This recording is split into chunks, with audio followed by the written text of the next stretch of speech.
नमस्कार. पार्थला नंदिनी आणि जीवाबद्दल खूप मोठं सत्य समजलेलं असतं. त्यामुळे पार्थ खूपच घाबरलेला असतो. पार्थ घरी आल्या आल्या नंदिनी आणि जीवाच्या रूम मध्ये जातो. त्यावेळेला नंदिनी स्वतःच्या डोळ्यामधील अश्रू पुसत असते. त्यावेळेला लगेच पार्थ बोलतो, नंदिनी काय झालं?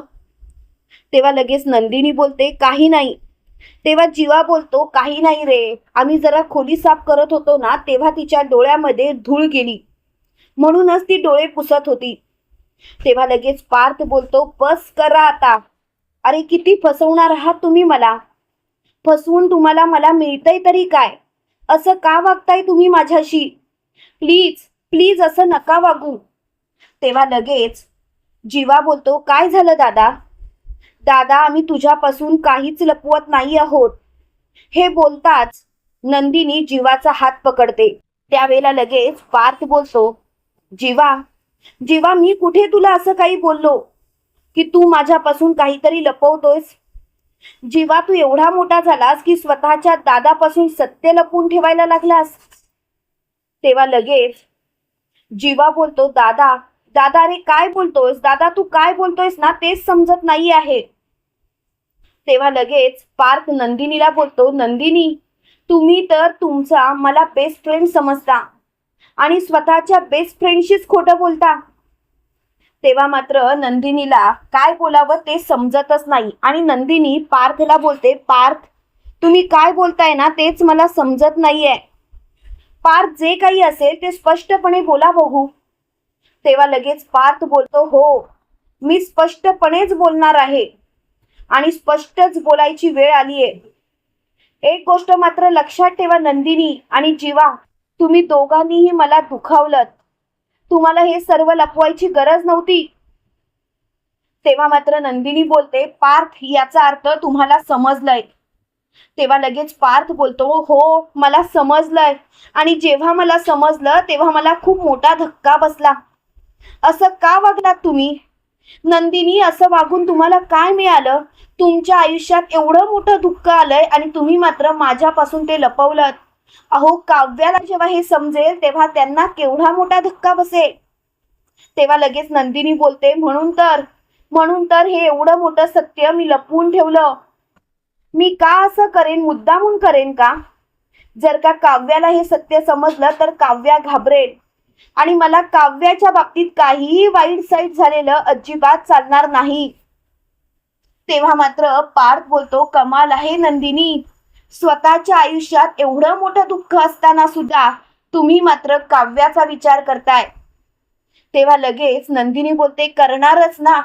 या घरातली जरी ती मोठी सून असली ना तरी सुद्धा मी तिची मोठी ताई आहे हे तुम्ही विसरू नका. तेव्हा मात्र पार्थ बोलतो, नंदिनी नंदिनी कसं जमतं तुम्हाला हे सर्व? अहो स्वतःचं दुःख मनात ठेवून तुमच्या चेहऱ्यावरती कसं हसू आणता तुम्ही? तेव्हा मात्र नंदिनी पार्थला बोलते, काही काही वेळेला आपल्या माणसांना सुखी ठेवण्यासाठी हे सर्व करावं लागतं. तेव्हा लगेच पार्थ बोलतो, जीवा जीवा खरंच मला माफ कर. जीवा जेव्हा हे सर्व झालं तेव्हा तुझा हा भाऊ तुझ्या सोबत नव्हता.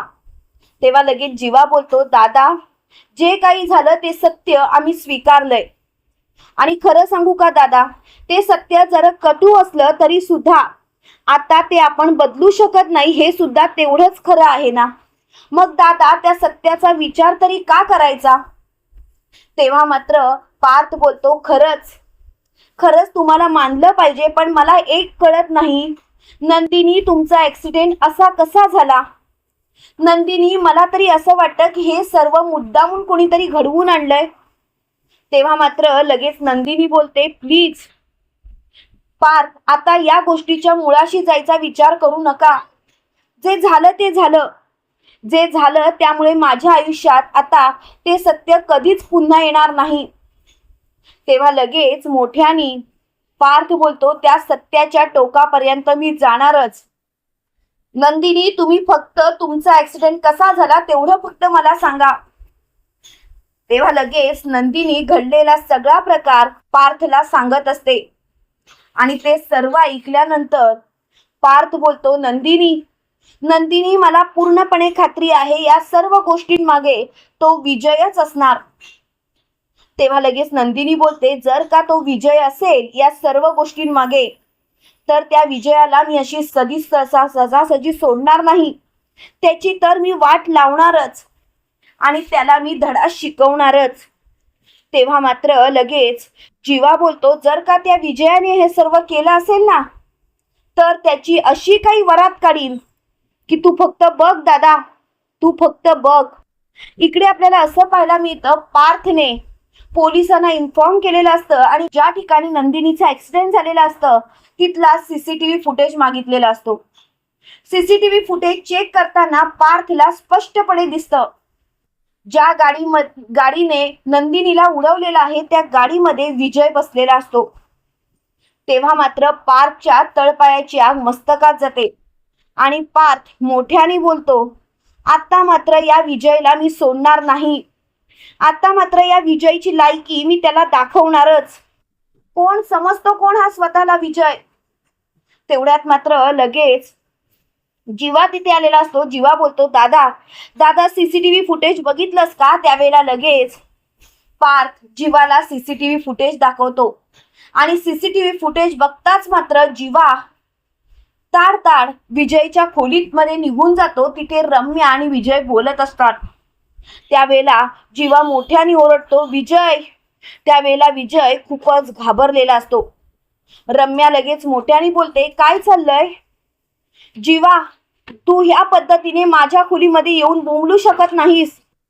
जीवा, तुझं काय चालू आहे? त्यावेळेला लगेच जीवा बोलतो, गप्प बस रम्या, गप्प बस. रम्या, तुला कळतंय का तू काय करतेस ते? रम्या, तुझ्या नवऱ्याने जे काही केलंय ना त्याची शिक्षा आता त्याला मिळणार आहे. आणि विजयची कॉलर पकडत त्याला फरफटत कुत्र्यासारखं बडवत अगदी जिन्यावरून खाली ढकलतो. तेव्हा मात्र रम्या मोठ्याने ओरडते, जीवा काय चाललंय तुझं? आणि ती जीवावरती हात उचलायला जाते. तेवढ्यात मात्र पार्थ रम्याचा हात धरतो आणि रम्याचाच मुस्काट फोडतो आणि रम्याला बोलतो, रम्या रम्या शांत हो. रम्या, तू काय करतेस? तुला तरी कळतंय का? रम्या, तुला माहिती तरी आहे का या विजयने काय केलंय? त्यावेळेला विजय मोठ्याने बोलतोय, तुझी हिंमत कशी झाली माझ्याशी असं वागायची? त्यावेळेला लगेच मानिनी बोलते, पार्थ, जीवा रे, काय चाललंय काय तुमचं? त्यावेळेला लगेच मोठ्याने विक्रमादित्य बोलतात, काय जीवा, जीवा तू त्यांच्याशी असं का वागतोयस? त्यावेळेला जीवा बोलतो, मग काय करू मी? मलाच कळत नाहीये. या माणसाने जे काही केलं ना त्यामुळे आमचं आयुष्य बर्बाद झालं. त्याला माहिती तरी आहे का नको ते दुःख आमच्या पाठीशी आलंय? तेव्हा लगेच मोठ्याने विक्रमादित्य बोलतात, काय झालंय मला सांगशील का नीट? हे बघ जीवा, उगाच नको तिथे शहाणपणा करू नको, सांग ना नक्की काय झालंय जीवा? त्यावेळेला लगेच जीवा बोलतो, काय सांगू? तुम्हाला माहिती तरी आहे का काय झालंय ते? तुम्ही विचारच करू शकत नाही. त्यावेळेला नंदिनी बोलते, जीवा तुम्ही उगाच तोंड उघडू नका आणि काही बाई सांगू नका. तेव्हा लगेच पार्थ बोलतो, नंदिनी किती दिवस सत्य लपवून ठेवणार आहात? नंदिनी, सत्य लपवायची गरज नाही, सत्य सर्वांना समजलंच पाहिजे आणि या नराधमामुळे तुमच्यावरती ही वेळ आली हे सर्व कळलंच पाहिजे. तेव्हा मात्र विजयला घाम फुटलेला असतो आणि तो त्याच अवस्थेत मोठ्याने बोलतो, काय झालंय? तुम्ही कशाबद्दल बोलताय? तुम्हाला कळतंय का? मला तर समजतच नाहीये तुम्ही काय बोलताय ते. जे काही असेल ते स्पष्टपणे बोला बघू. तेव्हा लगेच मोठ्याने पार्थ बोलतो, नंदिनीचा ऍक्सिडेंट तू घडवून आणलास ना? तेव्हा मानिनी बोलते, काय नंदिनीचा ऍक्सिडेंट झाला? हे सर्व काय आहे? अरे तुम्ही काही मला सांगणार आहेत का? अरे तुम्ही मुलं मोठी झालात म्हणजे तुम्ही माझ्यापासून सत्य लपवणार का? तेव्हा लगेच मोठ्याने पार्थ बोलतो, आई शांत हो आई. आई, आम्हाला कळतंय पण नंदिनीने मला सुद्धा सांगितलं नव्हतं. नंदिनी आणि जीवा एवढे मोठे झालेत की ते आपल्यापासून सत्य लपवायला लागलेत. आई, या पार्थला जर का आज कळलंच नसतं ना तर कदाचित हे सर्व सत्य समोर आलंच नसतं. तेव्हा लगेच विक्रमादित्य बोलतात, पार्थ काय झालंय? त्यावेळेला वसुहत्या बोलते, पार्थ बस करा तुझी नाटकं.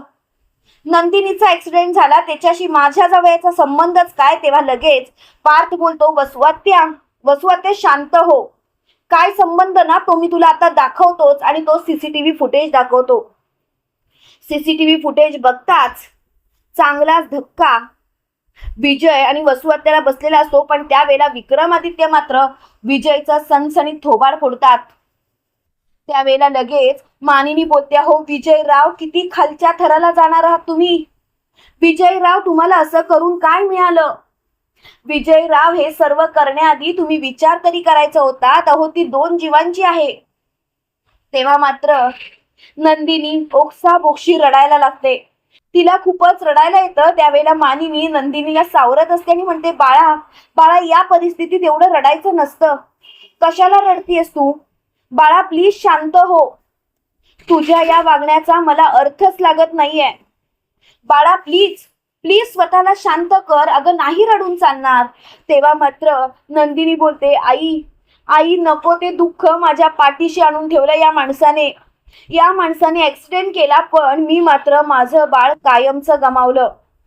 हे ऐकून मात्र मोठ्यानी मानिनी बोलते, काय नंदिनी तू काय बोलतेस कळतंय का. त्यावेळेला नंदिनी बोलते, हो आई हो, जे काही बोलली तेच खरं आहे. त्यावेळेला मात्र मानिनीची खूपच चिडचिड होते आणि मानिनी विजयच्या अंगावर धावत जात बोलते, लाज नाही वाटली तुम्हाला हे सर्व करताना. अहो का असं केलं. असं करून तरी तुम्हाला काय मिळालं. अहो खरंच तुमच्या या वागण्याचा ना त्रास होतो विजयराव, असं का केलं तुम्ही. त्यावेळेला विजयराव बोलतात, बस मी असं काहीच केलेलं नाही. त्यावेळेला नंदिनी विजयचा सटासट थोबाड फोडत बोलते, लाज नाही वाटली. अहो मी तुमचं असं काय वाईट केलं होतं की तुम्ही माझ्या वाटेला असे गेलात. का असं केलं. तुमच्यामुळे मी माझं बाळ गमावलं. अहो जरा तरी लाज बाळगायची होती, जरा तरी. तेव्हा लगेच विजय बोलतो, नंदिनी बस. त्यावेळेला पार्थ मात्र विजयला चांगलाच तुडवतो. त्यावेळेला पार्थ रम्याला बोलतो, रम्या, यापुढे या घरात या माणसाला राहण्याचा अधिकार नाही. तेव्हा मात्र रम्या बोलते, पार्थ, अरे त्या सीसीटीव्ही फुटेज मध्ये विजय दिसते, म्हणजे त्यांनीच ऍक्सिडेंट घडवून आणला का. तेव्हा लगेच जीवा बोलते, रम्या तुझा शहाणपणा आहे ना तुझ्या जवळ ठेव. आम्हाला तुझं काहीच ऐकायचं नाहीये आणि सगळं काही आता कळून चुकलंय. त्यामुळे तुझी ही नाटकं आहेत ना ती बंद कर. तेव्हा मात्र मोठ्यानी विक्रमादित्य बोलतात, वसुताई आता मात्र सगळं काही संपला. वसुताई, आजपर्यंत तुझ्या या जावयाला मी माझ्या घरात राहू दिलं कारण तुझा सुद्धा या घरावरती अधिकार आहे असं तू बोंबलत होतीस, पण आता मात्र नाही. तेव्हा मात्र वसुआत्या बोलते, विक्रम अरे ऐकून घे, काहीतरी गफलत झाली असेल.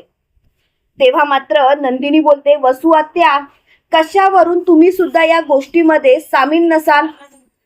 तुम्ही नक्कीच या गोष्टीमध्ये सामील असणारच याची मला खात्री आहे. तेव्हा मात्र वसुआत्या बोलते, नंदिनी उगाच माझ्यावरती कोणतेही आरोप करू नकोस.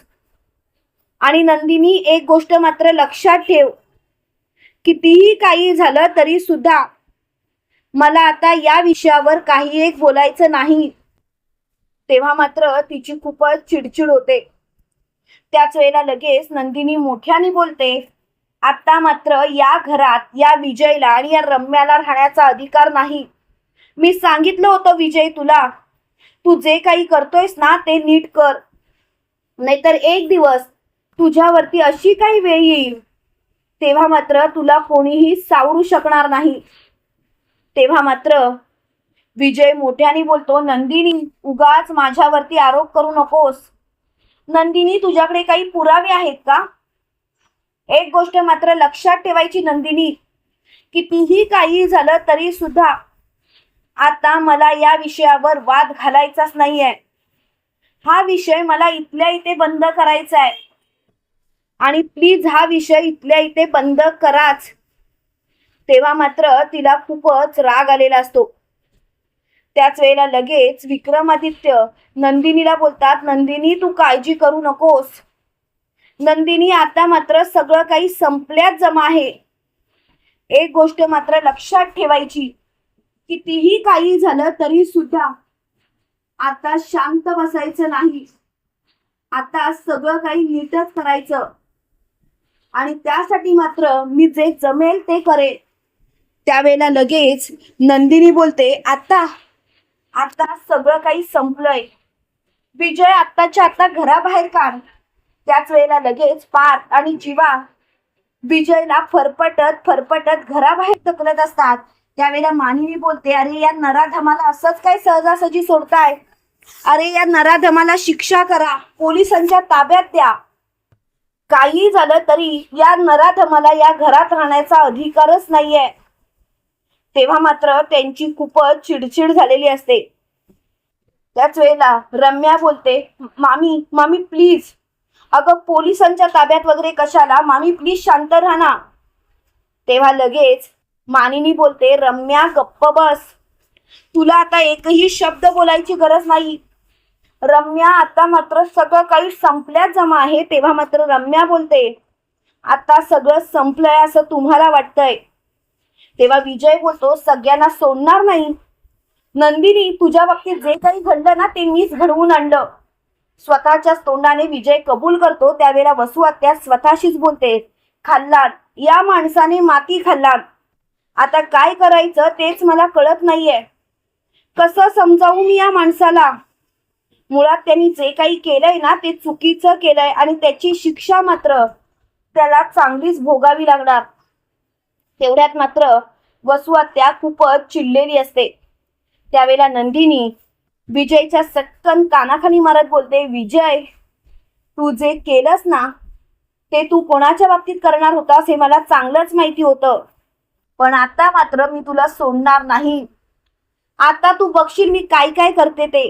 तुम्हाला काय वाटतं मित्रांनो, खरोखर विजयला नंदिनी, जीवा आणि पार्थ पोलिसांच्या ताब्यात देतील का? कमेंट करून नक्की कळवा. आणि असेच मालिकेचे नवनवीन अपडेट पाहण्यासाठी व्हिडिओला लाईक, चॅनलला सबस्क्राईब करायला विसरू नका. थँक्यू.